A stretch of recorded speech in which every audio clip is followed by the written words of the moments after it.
केशवनगर राज्य के एक छोटे से गांव में आदित्य नाम का एक मेहनती किसान रहा करता था। आदित्य के परिवार में उसके माता पिता के अलावा उसकी एक छोटी बहन भी थी जो कि विवाह के लायक हो चुकी थी। एक दिन आदित्य अपने खेत में हाल चला रहा था कि तभी उसका मित्र कन्हैया उसके पास आकर बोला, अरे आदित्य, तुमने सुना?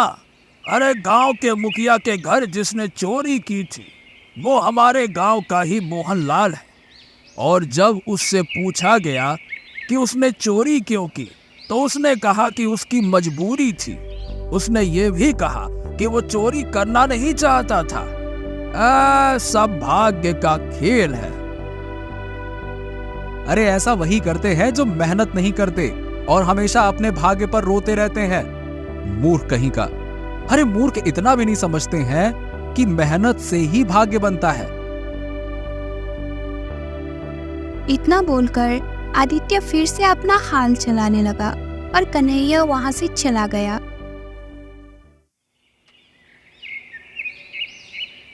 शाम को जब आदित्य अपने घर की ओर जा रहा था तभी उसके कानों में एक साधु की आवाज टकराई। वहीं रुक जाओ। आदित्य ने जैसे ही पलटकर देखा तो उसने देखा कि एक वृक्ष के नीचे एक साधु बैठे हुए उसे देखकर रहस्यमय अंदाज में मुस्कुरा रहे थे। क्या हुआ साधु महाराज, आपने मुझे क्यों पुकारा?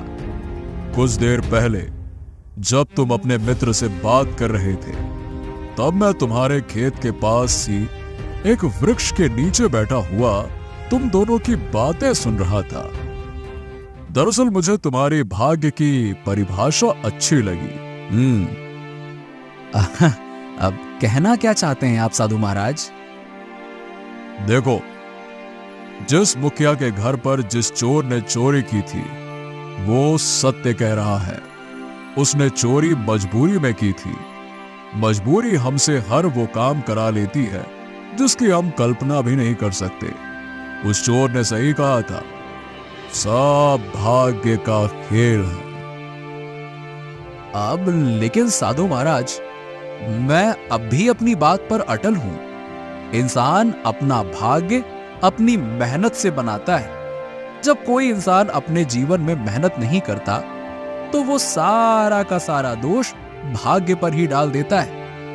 आदित्य, मेहनत के साथ साथ इंसान का भाग्य अच्छा होना भी आवश्यक है। अगर इंसान का भाग्य अच्छा नहीं हुआ तो उसकी सारी मेहनत बेकार जाती है और उसकी सारी योजना धरी की धरी रह जाती है। अब क्षमा कीजिए साधु महाराज, लेकिन मैं इस बात पर विश्वास नहीं करता। मैं कोई साधारण साधु नहीं हूं आदित्य। मुझमें भूत, भविष्य, वर्तमान देखने की क्षमता है। तुम्हें बहुत जल्द मेरी बातें समझ आ जाएंगी। इतना बोलकर साधु वहां से चला गया। आदित्य अपने घर पर पहुंचा ही था कि तभी उसकी माँ रुक्मणी उससे बोली, अच्छा हुआ तुम आ गए, मुझे तुमसे बहुत जरूरी बात करनी थी। क्या हुआ माँ? आदित्य, अब तुम्हारी बहन मोहिनी विवाह के लायक हो गई। हमने उसके लिए अच्छा वर भी ढूंढ लिया। लड़का बहुत अच्छा है और हमारे गांव के जमींदार का दूर का रिश्तेदार भी है। अरे आप चिंता मत कीजिए पिताजी, मैं अपनी बहन का विवाह खूब धूमधाम से करूंगा। हाँ, मेरी फसल सारे राज्य में बहुत अच्छी उगी है। बस कुछ दिन बाद फसल की कटाई प्रारंभ होने वाली है। मैं अपनी फसल को राज्य में बहुत अच्छे दाम में बेचूंगा और फिर देखना आप, अपनी बहन का विवाह धूमधाम से करूंगा। आदित्य के परिवार वाले मुस्कुराने लगे। मगर अगले दिन जब आदित्य अपने खेत पर गया तो खेत का दृश्य देखकर वो पूरी तरह से घबरा गया। अरे ये क्या? मेरी फसल में तो कीड़े लग गए। ये कैसे संभव हो सकता है? हे भगवान, मुझे जल्द से जल्द अपने खेत में दवाई छिड़कनी होगी, नहीं तो सब कुछ बर्बाद हो जाएगा। आदित्य उसी दिन अपने खेत में कीटनाशक दवाई छिड़क दी। उसने बहुत प्रयास किया मगर कीड़े लगना बंद नहीं हुआ और आदित्य की फसल बर्बाद हो गई। अपनी मेहनत को इस तरह से बर्बाद होता देख आदित्य उदास हो गया और चुपचाप अपने घर चला गया।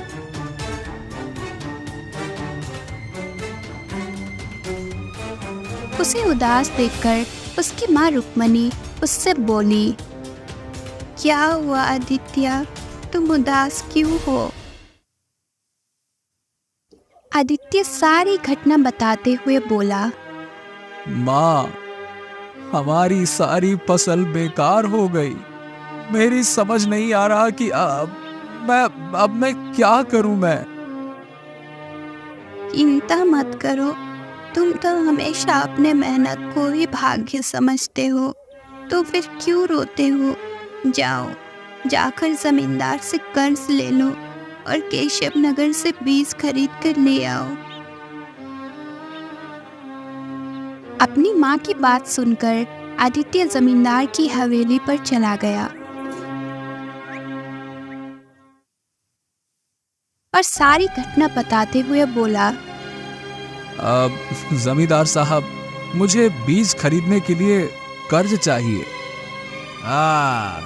तो देखो आदित्य, मुझे तुम्हें कर्ज देने में कोई आपत्ति नहीं है, पर तुम तो जानते हो कि मेरा ब्याज बहुत भारी होता है।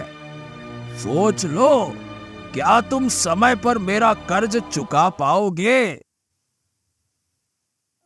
अब जमींदार साहब, सारा गांव जानता है कि मैं मेहनती और ईमानदार भी हूं। मुझ पर थोड़ा तो भरोसा कीजिए।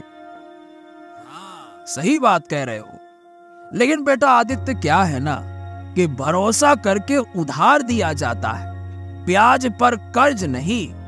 अगर तुम मेरा कर्ज समय पर नहीं चुका पाए तो मैं तुम्हारे खेत पर कब्जा कर लूंगा।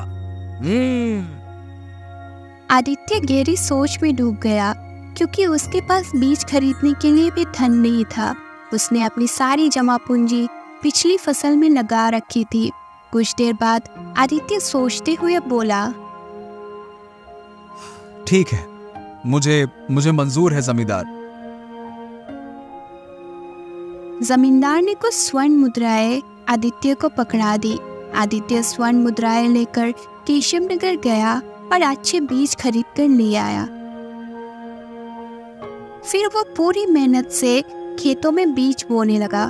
कुछ महीनों में उसकी फसल पककर तैयार हो गई, मगर जैसे ही फसल की कटाई का दिन आया, आदित्य ने देखा कि उसकी फसल में फिर से कीड़े लग गए और फसल पूरी तरह से बर्बाद हो गए।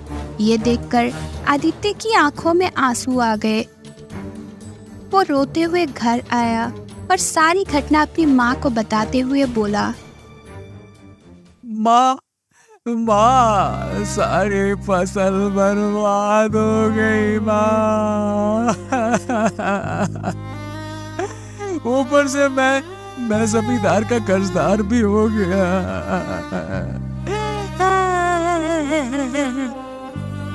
अब हमारी बिटिया का विवाह कैसे होगा? अरे आदित्य, कुछ दिनों में लड़के वाले मोहिनी को देखने आने वाले हैं। ऐसे में तो मेरे सारे गांव के सामने नाक कट जाएगी। तभी वहां जमींदार आ पहुंचा और आदित्य से बोला, अरे ओ आदित्य, मैं अपना धन ब्याज सहित लेने आया हूँ। क्या हुआ भाई, कहाँ हो? जमींदार, मेरी सारी फसल बेकार हो गई है। मुझे कुछ समय की मोहलत और दे दीजिए। हाँ, कुछ समय की मोहलत? ए बुड़बक, तुम्हारा दिमाग खराब हो गया है क्या? अरे सारा गांव जानता है कि मैं किसी को मोहलत नहीं देता। देख भाई, वादे के मुताबिक मैं तुम्हारे खेत पर कब्जा करता हूँ। अब अगर तुम अपना खेत छुड़ाना चाहते हो, सीधी बात है, मेरा धन ब्याज सहित लौटा दो और खेत ले जाओ। हैं? इतना बोलकर जमींदार वहां से चला गया। आदित्य के हाथ से उसका खेत भी चला गया। कुछ ही दिनों में उसके परिवार के भूखे मरने की नौबत आ गई। ये सब देखकर एक दिन आदित्य अपने पिता से बोला, पिताजी पिताजी पिताजी, खेत भी हाथ से चला गया और घर में राशन भी खत्म हो गया।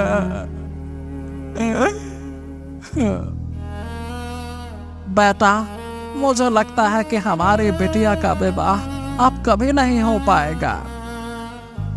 मैंने सुना है कि केशव नगर के महाराज विक्रम बहुत ही दयालु है, तो जाकर उनसे सहायता क्यों नहीं मांगता?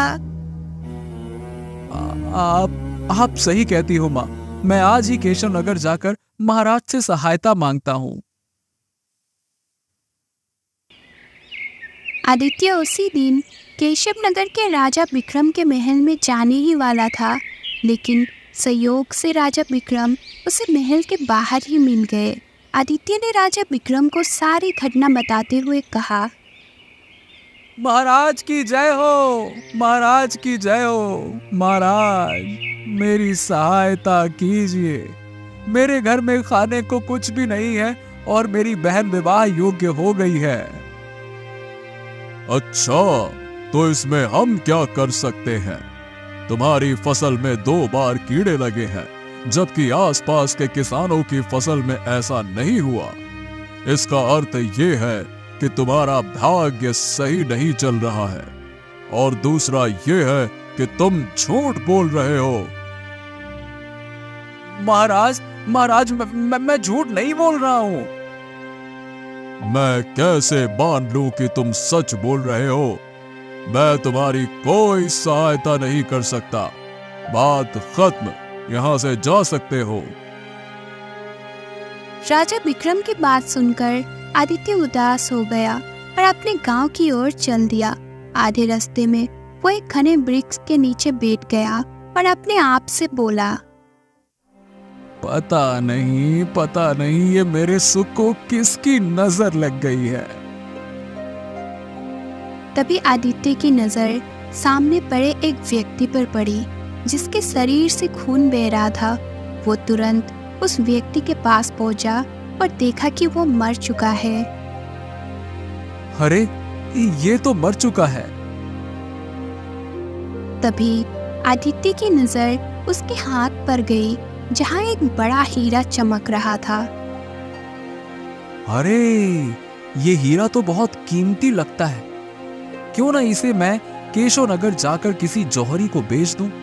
इससे मुझे अच्छी खासी रकम मिल जाएगी और मैं जमींदार से अपना खेत छुड़ा सकता हूं। हाँ। तभी आदित्य के मन में एक आवाज आई, ये गलत है, ये चोरी जैसा होगा। हाँ? क्या? नहीं, ये सही नहीं है। मुझे ऐसा नहीं करना चाहिए। मगर आदित्य के मन में एक दूसरी आवाज आई, अगर मैं इसे नहीं ले जाऊंगा तो कोई दूसरा इसे ले जाएगा। इससे बेहतर है कि मैं इसे बेचकर अपने दुखों का अंत कर लूं। ये विचार आते ही आदित्य हीरा लेकर केशव नगर चला गया और एक जोहरी के दुकान पर जाकर बोला, हाँ, अब ये मेरा हीरा है। इसके कितने दाम मिलेंगे? जोहरी हीरा देखकर चौंक गया और सोचने लगा, ये हीरा तो बहुत ज्यादा कीमती है और इस युवक की हालत देखकर साफ लग रहा है कि ये इसका नहीं है। जोहरी ने आदित्य को बहुत कम मुद्राएं पकड़ाते हुए कहा, ये लो, ये हीरा इतने का ही है। क्या?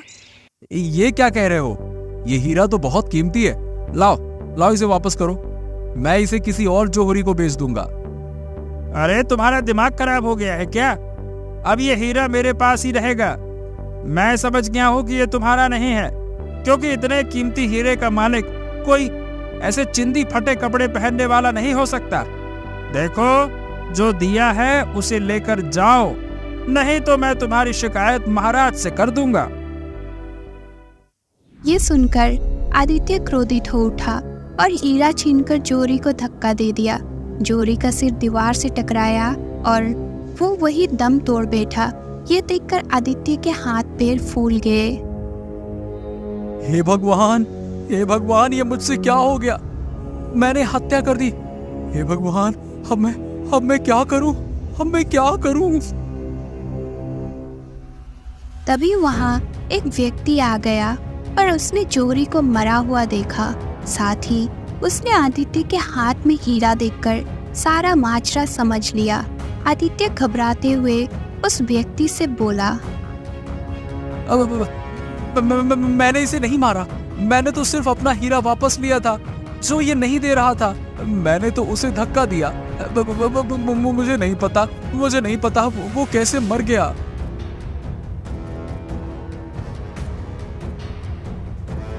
तुम्हें ये हीरा जंगल में मिला था ना, है ना? अब हाँ, लेकिन तुम्हें कैसे पता? अरे तुम्हें ये हीरा उस व्यक्ति के पास मिला होगा जो झाड़ियों में मरा हुआ पड़ा था और उसके शरीर से खून बह रहा था, है ना? हाँ, लेकिन तुम ये सब कैसे जानते हो? अरे क्योंकि मैंने ही उसे मारा था। वो मेरा साथी था जो गद्दारी करके भाग रहा था और मैंने उसे पीछे से वार करके मार डाला। क्या? कौन हो तुम? मेरा नाम बिरजू है। मैं महाराज विक्रम के राजकोष में काम करता हूँ। मैंने ही राजकोष से स्वर्ण मुद्राएं और हीरे चुराए थे और ये जौहरी उन्हें खरीदता था। अच्छा हुआ ये मर गया, क्योंकि ये हमेशा कम दाम देता था। इतना कहकर बिरजू ने अपनी जेब से एक बड़ी पोटली निकाली। आदित्य ने देखा कि उसमें कई छोटे छोटे हीरे चमक रहे थे।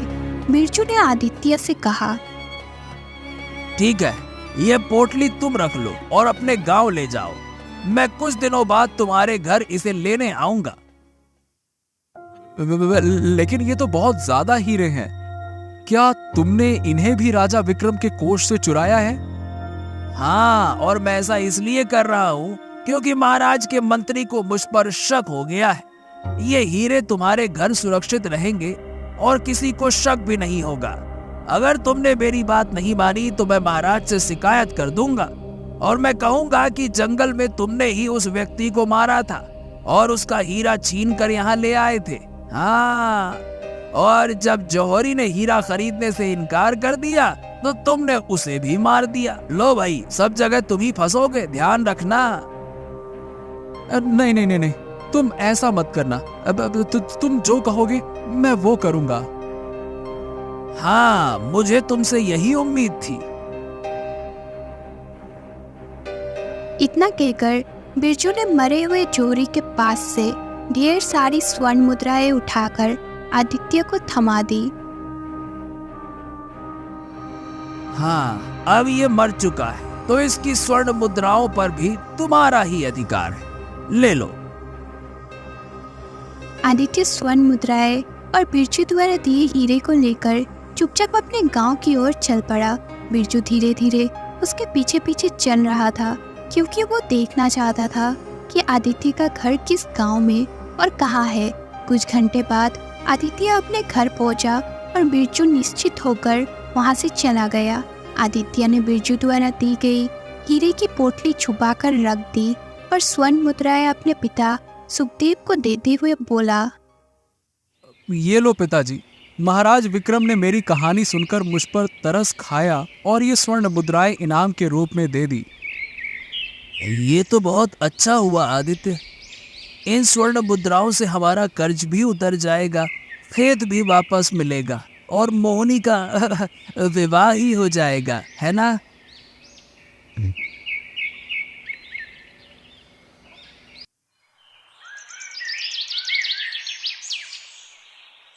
अगले दिन आदित्य जमींदार के पास गया और उसके कर्ज चुकाते हुए कहा, ठीक है, तो मैंने जितना कर्ज लिया था वो सूद सहित अब चुका रहा हूं। ठीक है?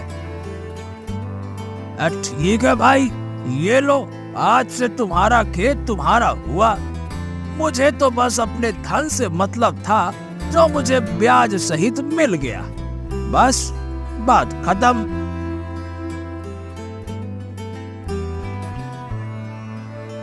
आदित्य जमींदार की हवेली से खुश होकर चला आया, लेकिन जैसे ही वो अपने घर पहुंचा, वहां का दृश्य देखकर वो स्तंभ रह गया। उसके घर में राजा विक्रम, उनके मंत्री हुकुम सिंह और 2 सैनिक खड़े हुए थे। दोनों सैनिकों ने बिरजू को पकड़ रखा था। राजा विक्रम का मंत्री हुकुम सिंह राजा विक्रम की ओर देखते हुए बोला, महाराज, हमारे गुप्तचर ने बताया है कि बिरजू इसी घर में छुपा था। अब तक महल से जो भी स्वर्ण मुद्राएं और हीरे चोरी हुए थे वो बिरजू ने ही चुराए थे। जब गुप्तचर ने कल उस जौहरी की दुकान पर छानबीन की तो उसे मरा हुआ पाया। महाराज, जौहरी को मैंने नहीं मारा, उसे आदित्य ने मारा है और मेरे साथी को भी आदित्य ने ही मारा है। ये सुनकर आदित्य के हाथ पैर कांपने लगे। राजा विक्रम क्रोधित होकर बोले, और तुम मुझसे सहायता मांगने के लिए आए थे? सीधी तरह बता दो, हमारे राजकोष से चुराए गए हीरे कहाँ हैं?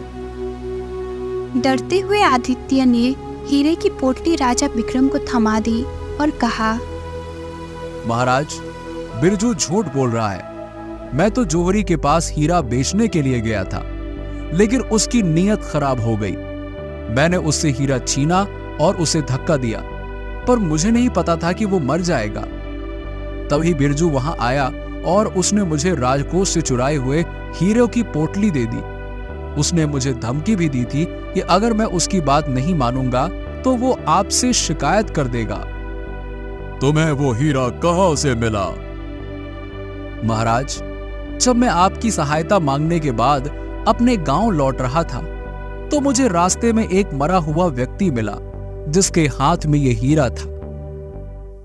तुम्हें तुरंत आकर हमें सूचित करना चाहिए था, लेकिन तुमने ऐसा नहीं किया। तुम भी उतने ही दोषी हो जितना बिरजू। तुम्हें इसकी सजा मिलेगी।